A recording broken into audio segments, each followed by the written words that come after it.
слово. Все мы знаем, что Стас любит нам делать сюрпризы. И Лиза тоже сделала для него сюрприз. Есть слово. Итак, Стас нам сделал нас чуточку добрее, как он пел в рэпе. Он нас сделал добрее, круче и сильнее. И мы хотим подарить ему подарок от всего фонда. И я хочу сказать, ну что, вот портрет его получился за 2 часа. Вот ты очень добрый человек, потому что те, кто на самом деле очень плохие, они получаются годами, веками, тысячелетиями. Но ты нет, Карина, ну сколько? Ну так вот, Стас, мы тебе вообще, вот мы тебя так полюбили за 4 дня, вот просто.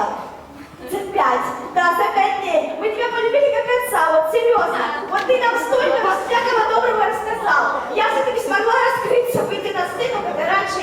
Я выходила, но не так часто. Но ты помог нам раскрыться, потому что у тебя есть опыт общения с детьми, подростками и взрослыми. Хорошо, что я уже заела, как пластинка.